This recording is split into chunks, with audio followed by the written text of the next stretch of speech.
नमस्कार दोस्तों, alpha officers academy के यूट्यूब चैनल पर आपका स्वागत है। हम देख रहे थे आरएएस मेंस के लिए रिवीजन मॉड्यूल और उसमें हम सोशियोलॉजी कवर कर रहे हैं। सोशियोलॉजी का ये लास्ट लेक्चर है ना? सोशियोलॉजी के सिलेबस में जितनी चीज़ें थी हम कवर कर चुके हैं। ये जो आखिरी टॉपिक है ट्राइबल कम्युनिटीज़ ऑफ राजस्थान, जिसमें 3 ट्राइब्स हमको स्पेशली देखनी है, भील, मीणा एंड गरासिया। अब ये मीणा की 2 स्पेलिंग्स हैं, तो वो आप लोग अपने विवेक के अनुसार यूज़ करें। तो ये दोनों स्पेलिंग्स ध्यान में रखना और प्रॉब्लम्स एंड वेलफेयर के बारे में बात करनी है। ये लेक्चर नंबर 9th है। इसके बाद में हम लोग मैनेजमेंट शुरू करेंगे, ठीक है? और जैसे ही मैनेजमेंट पूरा हो जाएगा उसके बाद में लॉ का जो बचा हुआ पार्ट है या फिर कंप्लीट लॉ का एक कॉमन लेक्चर प्रिपेयर कर देंगे। 2-3 घंटे का ज़रूर हो सकता है, पर वो जो साउंड इश्यू आ रहा था उसको करेक्ट करके और वो प्रॉब्लम सॉल्व होने के बाद में वो कवर करेंगे लॉ वाला, ठीक है? तो ये ट्राइबल कम्युनिटीज़ ऑफ राजस्थान जो है उसमें अपन लोग देखते हैं एक-एक करके कि ट्राइबल कम्युनिटीज़, पहले तो ट्राइब की कोई डेफिनेशन है क्या कहीं पर? तो according to imperial gazetteer of India, a tribe is a collection of families that have a name, speaks same dialect, है ना? सिमिलर लैंग्वेज बोलते हैं, occupy a common territory and have been endogamous, है ना? एंडोगेमस कौन होते हैं? जो लोग अपने ही जो ग्रुप होता है उसमें शादी करते हैं, ठीक है? तो वो लोग एंडोगेमस होते हैं। तो ट्राइब क्या है? कलेक्शन ऑफ फैमिलीज़ है, जो लोग सेम कुछ उनका नाम होता है, speak same dialect and occupy a common territory, है ना? ज्योग्राफी भी कॉमन होती है। जीएस गुरे ने कहा है considered Indian tribes as backward Hindus, ठीक है? जीएस गुरे के अनुसार बैकवर्ड हिंदूज़ है कौन? इंडियन ट्राइब्स, जो एसटी पॉपुलेशन है, जो शेड्यूल कास्ट है वो। फिर आर्टिकल 366 जो है कॉन्स्टिट्यूशन का, उसमें भी एसटी की डेफिनिशन मिलती है। ST refers to those groups notified by the president on the basis of public notification under article 342। ये इंपॉर्टेंट है, ये याद रखना, ठीक है? फिर सेंसस में जो डाटा है उसमें देखते हैं ट्राइबल जो है 8.6% ऑफ पॉपुलेशन है, ठीक है? इंडिया की टोटल पॉपुलेशन का 8.6% है। मैक्सिमम ये एमपी में है, फिर Maharashtra, Odisha and Rajasthan is fourth. तो ये चीज भी याद रखना। फिर राजस्थान में टोटल 92 लाख हैं, 13.48% of total population of Rajasthan. और नंबर्स में देखो तो उदयपुर डिस्ट्रिक्ट में सबसे ज्यादा है, फिर बांसवाड़ा, डूंगरपुर एंड जयपुर। परसेंटेज में देखो तो सबसे ज्यादा Banswara, Dungarpur and then Pratapgarh. Basic data है, आपने राजस्थान ज्योग्राफी में पढ़ा होगा। मिनिमम जो पॉपुलेशन है वो बीकानेर और नागौर में है। और ट्राइब्स में मीणा, भील, गरासिया, सहरिया, डामोर, ये कुछ-कुछ ट्राइब्स हैं जो राजस्थान में रेज़ाइड करती हैं। कुछ कैरेक्टरिस्टिक्स देखते हैं, उसके बाद में कुछ प्रॉब्लम्स और उसके सॉल्यूशन देखेंगे। ट्राइब्स के कैरेक्टरिस्टिक्स क्या हो सकते हैं? They reside in a definite area या डिफाइंड एरिया में रहते हैं ज्योग्राफिकली। जो वैसे आपको बताऊँ तो जो एरिया है सतपुरा और विंध्याचल के बीच में, है ना? उसके दोनों साइड ये देखा गया है कि उसके जो दोनों साइड का एरिया है, ये मान लो सतपुरा और ये विंध्याचल है, उसके दोनों साइड के पास-पास वाला जो एरिया है, वहाँ पर ट्राइब्स का जो रेजिडेंस है, वो ज़्यादा है ज्योग्राफिकली। तो ये डिफाइंड एरिया में रहते हैं, make specific habitats in mountains और फॉरेस्ट। इकोनॉमी इनकी बेस्ड होती है फॉरेस्ट जो प्रोडक्ट्स होते हैं, शिफ्टिंग एग्रीकल्चर और हंटिंग के बेस उस पे। फिर स्पेसिफिक रिलीजन होता है इनका, है ना? उसको शायद राजस्थान में टोटम कहते हैं, है ना? मुझे एग्ज़ैक्टली पता नहीं है, राजस्थान हिस्ट्री का पोर्शन है, तो ये आपको देखना पड़ेगा। फिर स्पेसिफिक लैंग्वेज होती है इनकी, डायलेक्ट होता है और कल्चर अलग होता है। एंडोगेमस होते हैं, ये हमने पहले ही बात कर ली। सेल्फ सफिशिएंट इकोनॉमी इनकी होती है, क्योंकि ये फॉरेस्ट प्रोड्यूस को यूज़ करते हैं, उनका खाना और ये सब कुछ वहीं पर गैदर कर लेते हैं। फिर मोर प्रेवलेंस ऑफ सुपरस्टिशंस इसमें इनमें ज़्यादा देखे जाते हैं। जेंडर इक्वालिटी, और जेंडर इक्वालिटी भी क्या, हमारे यहाँ पर जैसे जो जनरल पॉपुलेशन है, जनरल कास्ट सिस्टम है, उसमें तो पितृात्मक सत्ता देखी जाती है, पर यहाँ पर उल्टा होता है। यहाँ पे जो मैटरनल साइड होती है वो ज़्यादा स्ट्रांग होती है। फिर ये नेचर को प्रे करते हैं एज़ गॉड, है ना? इनके अलग से भगवान नहीं होते, ये नेचर को ही भगवान के रूप में पूजते हैं। फिर प्रॉब्लम्स में बात करें तो क्या-क्या बेसिक प्रॉब्लम्स हैं, क्योंकि हमारे जो सिलेबस में दिया हुआ है वो सिर्फ प्रॉब्लम्स और वेलफेयर दिया हुआ है, और मैंने आपको पहले कहा कि सिर्फ सिलेबस के अकॉर्डिंग 50 वर्ड्स अगर अपन प्रिपेयर कर लें, जो 50 वर्ड्स थ्योरी है मेरी, तो उसके अकॉर्डिंग देखें तो हम लोग प्रॉब्लम्स हमारे लिए थोड़ी इंपॉर्टेंट है। लैक ऑफ फर्टाइल लैंड है, forced capture by land of by outsiders, है ना? दिक्कूस, जो आउटसाइडर्स होते हैं उनको दिक्कूस बोलते हैं। Force displacement due to development project, ये आपको पता ही होगा। एग्जांपल में आप चाहो तो अभी जो करंटली हसदेव शायद फॉरेस्ट रीजन है इन,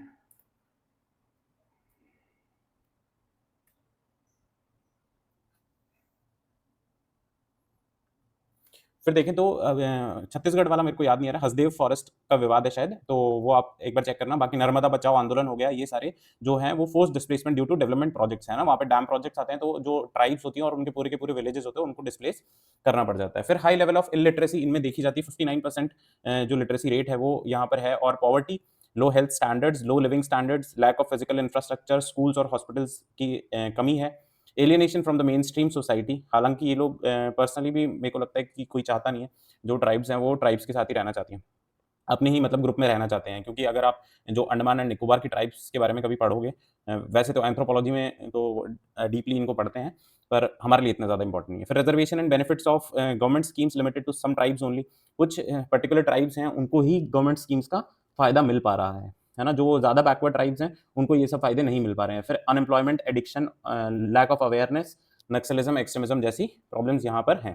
ठीक है, बेसिक बेसिक प्रॉब्लम्स हैं, आप एक बार देख लोगे, 2 बार देख लोगे तो ये ध्यान में आ जाएंगी जब आंसर लिखना होगा।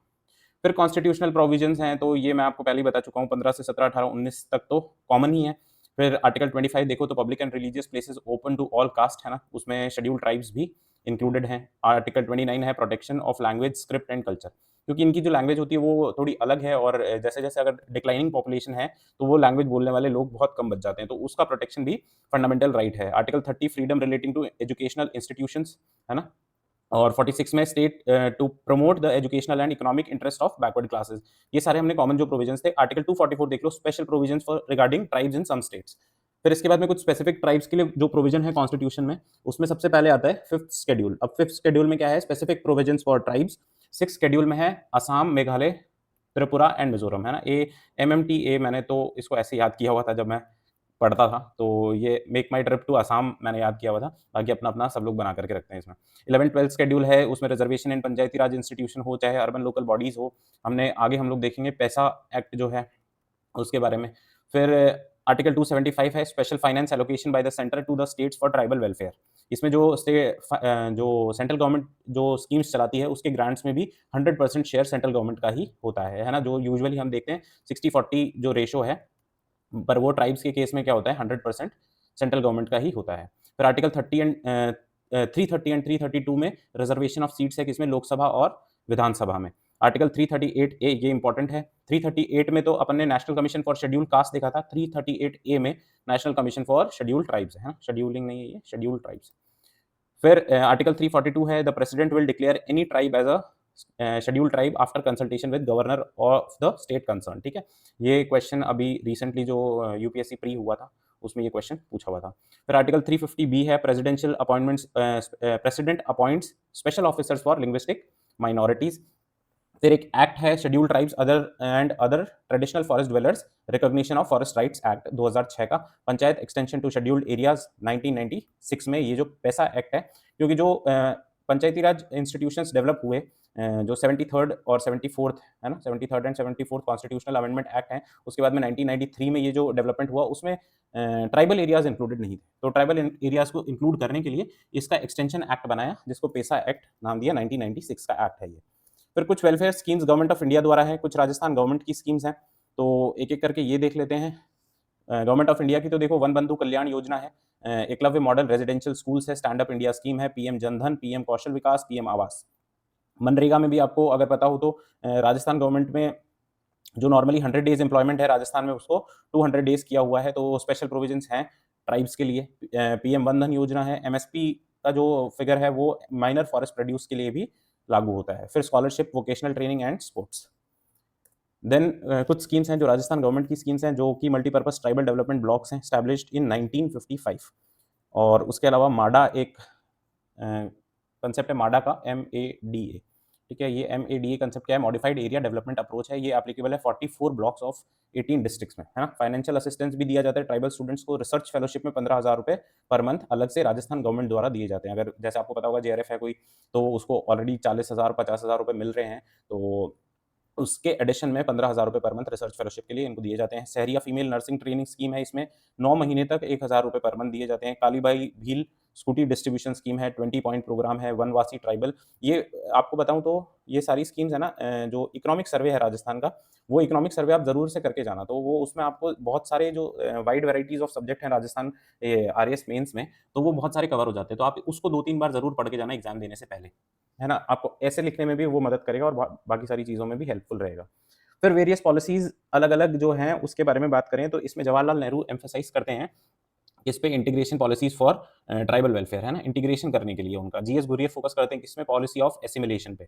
और एक वेरियर एल्विन करके सोशलॉजिस्ट हैं, वो नेशनल पार्क पॉलिसी देते हैं, और उसमें जो नेशनल पार्क पॉलिसी है यही गाइडिंग प्रिंसिपल है किसका, ट्राइबल पंचशील का। और ट्राइबल पंचशील का कंसेप्ट थोड़ा सा इंपॉर्टेंट है, पर आप सिर्फ है ना ये 5 चीज़ें हैं ये याद रख लेना, वैसे तो इतना इंपॉर्टेंट तो नहीं है कि मेंस में पूछे, पर वैसे अगर इसके हिसाब से देखते हैं, सोशियोलॉजी में देखते हैं, तो ये थोड़ा सा इंपॉर्टेंट कंसेप्ट होता है। अलाउइंग ट्राइब्स, इसमें प्रोविजंस क्या क्या है? Allowing tribes to develop according to their own intelligence and consciousness, है ना? आप खुद की इंटेलिजेंस और कॉन्शियसनेस का लेवल देख करके उनके साथ में वो उनको कंपैरेटिव वो मत करो, एनालिसिस मत करो, उनको जो उनका लेवल है उसके हिसाब से उनको डेवलप होने दो। फिर right of tribal people on land and forest, इसको रिस्पेक्ट करना चाहिए। Giving the responsibility of administration to tribal people, जो हमने देखा पैसा के थ्रू हमने दी है, और उससे भी ज़्यादा थोड़ा-सा इनको राइट्स देने चाहिए। There should not be over administration of tribal areas, है ना? जो स्टेट का इंटरप्शन है, वो ज़्यादा नहीं होना चाहिए। सेंट्रल गवर्नमेंट का इंटरेक्शन है, जो इंटरप्शन है, वो ज़्यादा नहीं होना चाहिए। फिर प्रमोशन ऑफ ट्राइबल लैंग्वेजेज़ हमको करना है, तो ये ट्राइबल पंचशील का सिद्धांत है।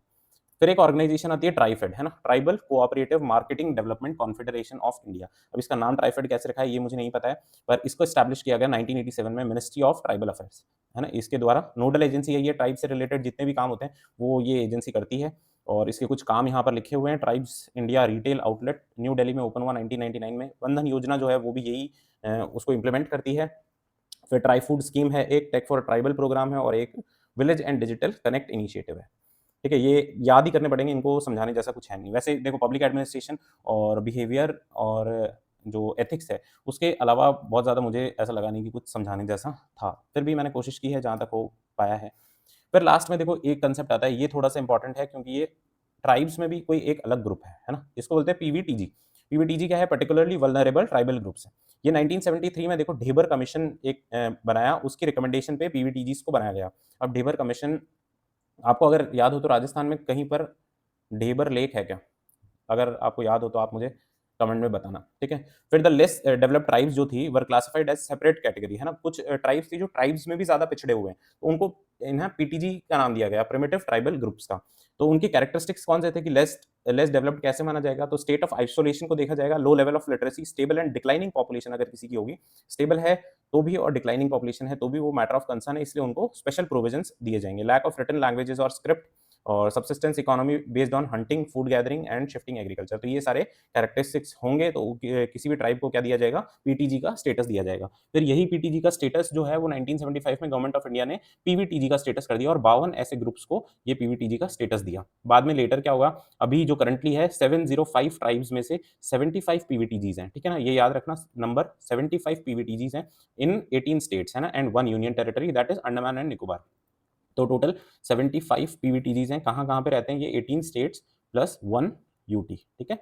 फिर मैक्सिमम जो पीवीटीजीज हैं वो ओडिशा में है, 13 पीवीटीजीज हैं ओडिशा में, और 5 हैं अंडमान एंड निकोबार में। अंडमान एंड निकोबार वाली के नाम देखना चाहो तो देख सकते हो, great Andamanese, Jarawa, Onge, Sentinelese and शोभापेन। ये बहुत ज़्यादा इंपॉर्टेंट तो नहीं है, फिर भी ध्यान रख लेना। टोटल पॉपुलेशन इंडिया जो है पीवीटीजी की वो 27.06 लाख है। टोटल 12 ऐसी पीवीटीजी हैं, आउट ऑफ 75 में से 12 ही ऐसी हैं जिनकी पॉपुलेशन 5000 से ज़्यादा है ना? More than 5000। बाकी जो हैं सब, उनकी पॉपुलेशन क्या है? 5000 से भी कम है। सॉरी, 5000 नहीं, 50,000 है ये। ठीक है, ये 5000 गलत लिखा गया, 50,000, ठीक है? तो ये 50,000, 50,000 से ज़्यादा पॉपुलेशन वाली सिर्फ 12 ही ट्राइब्स हैं। उसके अलावा जो इनकी पॉपुलेशन है वो कम है, डिक्लाइनिंग है, स्टेबल है। ओनली पीवीटीजी इन राजस्थान कौन सी है? सहरिया, है ना? सहरिया जो ट्राइब है वो पीवीटीजी की कैटेगरी में आती है। राजस्थान में 4.5 लाख पॉपुलेशन है इसकी। टोटल जो 75 ट्राइब्स हैं, पीवीटीजीज हैं, उसमें सबसे ज़्यादा पॉपुलेशन किसी की है तो वो सहरिया ट्राइब की है। फिर पीवीटीजी के लिए कुछ गवर्नमेंट स्कीम्स भी हैं, तो गवर्नमेंट स्कीम्स देख लेते हैं। 100% सेंट्रल ग्रांट्स जो मैंने आपको पहले ही बता दिया।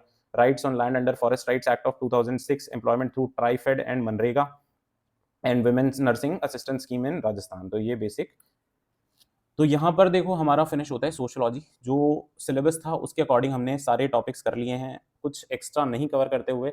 आपके मेंस के लिए जितना भी इंपॉर्टेंट था वो हमने कवर कर लिया है। बेसिक यही है कि आप इसको 1-2 बार देख करके जाओगे तो आपका सोशियोलॉजी में तो काम हो जाएगा, ठीक है? और उसके अलावा कोर सोशियोलॉजी वाले जो हमने शुरुआत में टॉपिक्स देखे थे वो थोड़े से ज़्यादा इंपॉर्टेंट है, क्योंकि बाकी जो टॉपिक्स हैं उनमें आप मन से भी लिख सकते हो, है ना? आपको कोई कल भी पेपर पकड़ा देगा या आज भी पकड़ा देगा तो भी आप लिख पाओगे। पर जो कोर सोशियोलॉजी के जो फर्स्ट, सेकंड, थर्ड लेक्चर्स थे वो थोड़े से ज़्यादा इंपॉर्टेंट है, तो वो देख करके जाना, ठीक है? तो बहुत बहुत धन्यवाद। मैनेजमेंट हम लोग नेक्स्ट लेक्चर से स्टार्ट करेंगे।